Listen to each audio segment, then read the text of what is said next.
नमस्कार. निक्कीज किचनमध्ये तुम्हा सर्वांचं मनापासून स्वागत आहे.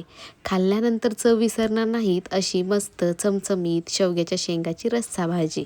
नेहमी आपण घरी आमटीतला शेवगा, सुका शेवगा करतो. आज आपण इथे रोजच्या साहित्याच्या वाटणाचा वापर करून मस्त अशी शेवग्याच्या शेंगाची रस्सा भाजी बनवणार आहोत.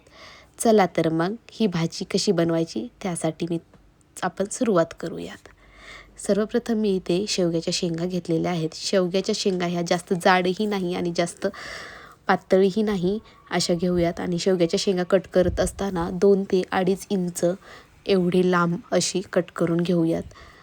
शेवग्याच्या शेंगा जास्त जाड जर असतील तर त्या खाताना आपल्याला कडकड अशा लागतात. त्यासाठी मीडियम प्रकारच्या मऊ अशा शेवग्याच्या शेंगा आपण इथे घेतलेल्या आहेत. शेवग्याच्या शेंगा इथे मी कट करून घेतल्या. त्यानंतर आता सर्वप्रथम शेवग्याच्या शेंगा आता आपण शिजून घेऊयात. त्यासाठी मी गॅसवरती एका टोपमध्ये 1 तांब्याभर एवढं मी पाणी टाकत आहे. त्याच्यानंतर शेंगा आपण टाकून मस्तपैकी आपण शिजून घेऊयात. तसेच शेवग्याच्या शेंगा ह्या शरीरासाठीही खूप पोषक अशा असतात. शरीरामध्ये हाडे ठिसूळ होणे, वजन जास्त वाढणे, आळस, शारीरिक मानसिक थकवा असणाऱ्यांनी ही भाजी ही शरीरासाठी खूप मूलभूत अशी असते. शेवग्याची शेंग शिजवत असताना जास्त मऊही शिजवायची नाही आणि जास्त कडकही नसू नये. त्यासाठी मी इथे दाबून बघते की शेवग्याची शेंग ही कितपत शिजलेली आहे.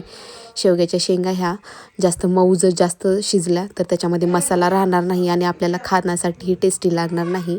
त्यासाठी मीडियम अशा शिजल्या की नाही हे चेक करून आपण लो फ्लेमवरतीही आपण ही शेवग्याच्या शेंगा शिजवू शकतो. अशा प्रकारे शेवग्याच्या शेंगा इथे शिजलेल्या आहेत.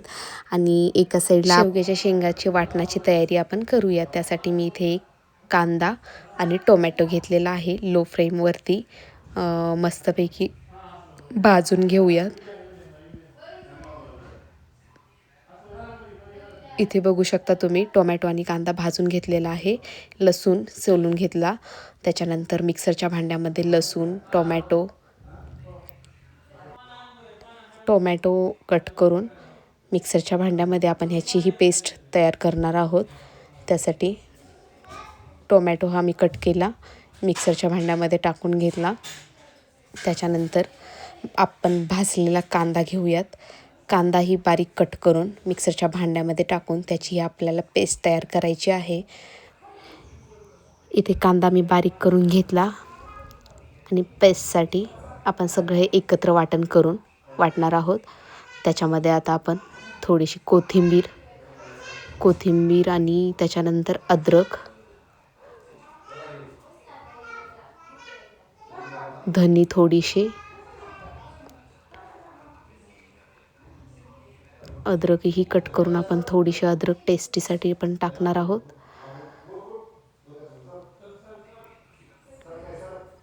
हे सगळं एकत्र करून आपण ह्याची पेस्ट तयार करू. थोडीशी जिरे टाकलेले आहेत. इथे बघू शकता ह्या सगळ्याची आपण मिक्सरमध्ये पेस्ट तयार करून घेतलेली आहे. आता आपण फोडणीची तयारी करून घेऊयात. फोडणीसाठी सर्वप्रथम आपल्या शिजलेल्या शेंगा ह्या बाजूला काढून घेऊयात. त्याचे पाणी जे आहे ते फेकून न देता ते आपण फोडणीसाठी यूज करणार आहोत. कढई ठेवून त्याच्यामध्ये थोडंसं तेल टाकून जिरे मोहरीची फोडणी देऊन आपण तयार केलेलं मिश्रण, कढीपत्ता आणि तयार केलेलं मिश्रण हे सगळं तेलामध्ये टाकून एकत्र करून घेऊयात. फोडणी तुम्ही बघू शकता ह्याच्यामध्ये मी हळद टाकलेली आहे. थोडंसं लाल तिखट टाकूयात, आपलं जेवढं तिखट लागेल तेवढं. त्याच्यानंतर आपल्या शिजलेल्या शेंगा ज्या आहेत त्या टाकून एकत्र मिश्रण करून घेऊयात.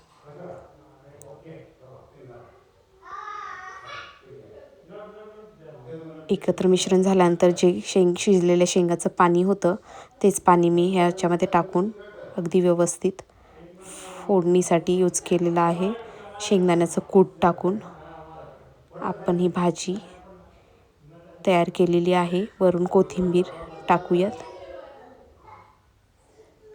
आणि भाजी ही शिजण्यासाठी झाकून एक 5 ते 6 मिनिट ठेवून, जास्त गाळही नाही करायचा आपल्याला कारण ऑलरेडी शेंगा ह्या शिजलेल्या आहेत आपल्या. अशा प्रकारे आपली भाजी ही तयार झालेली आहे. एक 5 ते 7 मिनटामध्ये अगदी लो फ्लेमवरती आपली भाजी ही शिजून